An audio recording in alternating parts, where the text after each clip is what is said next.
First stop on I-95 is the Indian Motorcycle Dealership, exit 94. See Jeff for the financial officer, and also see Chris for the purchase of a new Indian motorcycle or a used Indian motorcycle. Great people to deal with. You can start with a little trike and move all the way up to the big Pursuit. Great selection of inventory. No two bikes are going to look alike, and they sure have plenty to choose from.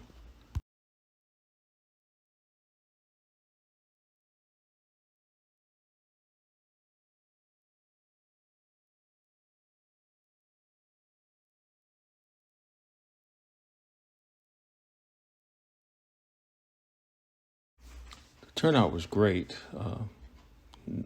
Good to see Wood Jr. show up and give his insight on motorcycle knowledge and what he knows about motorcycle. Also, too, I met Jonah. As you can see in the interview here, Jonah explained about his product.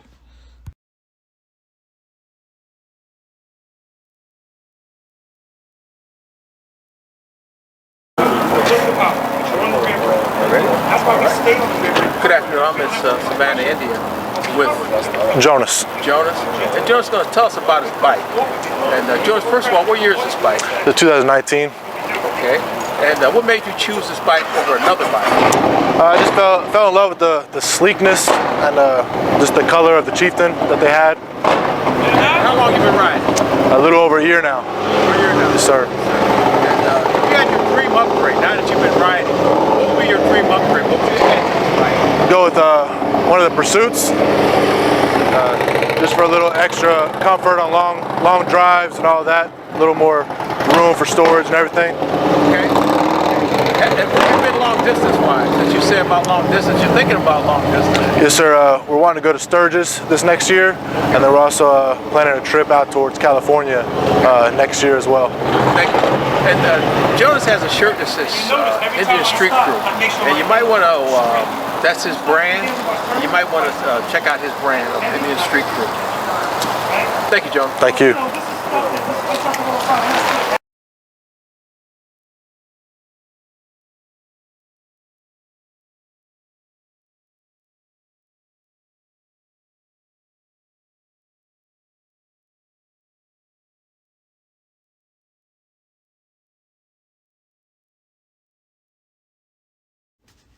Also, Robert has some interesting sayings about his Indian chieftain.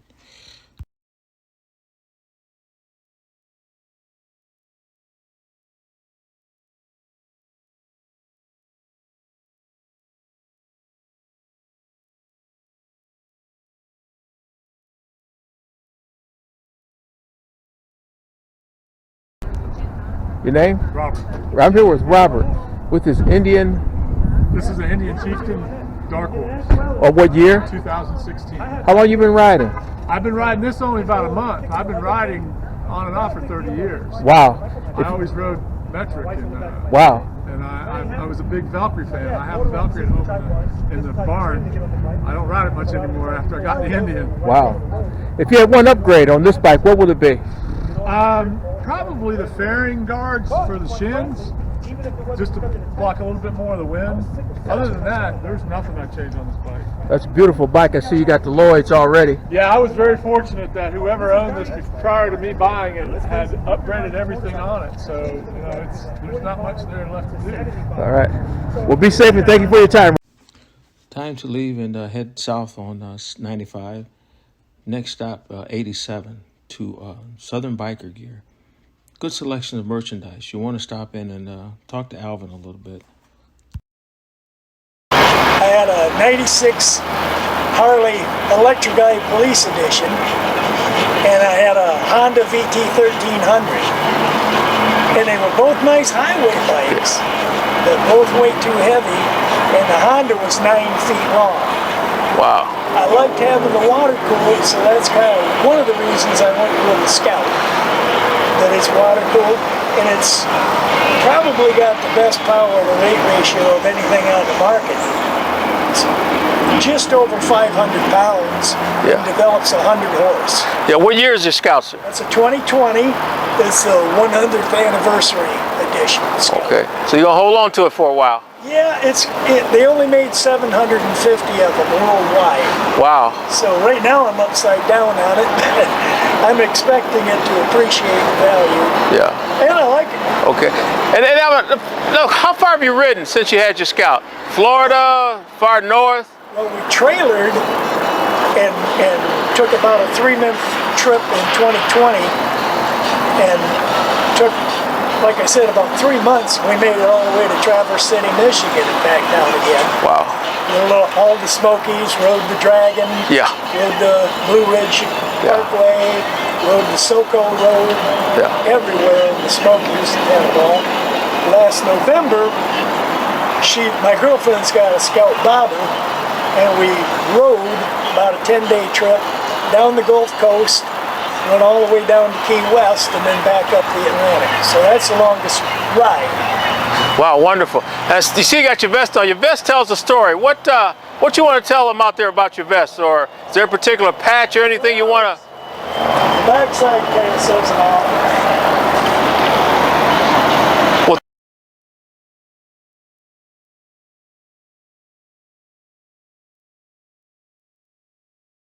Back on 95, headed south, exit 76, to Fleming's Farmer Market. Great place. They have breakfast sandwiches, burgers and sandwiches, chicken or Philly steaks, chicken salads, chicken finger baskets, club sandwiches, BLTs. Great place to stop and regroup.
Back on I-95, headed south again, headed down to exit 38, all the way over to St. Simon Island for dinner and a nightcap.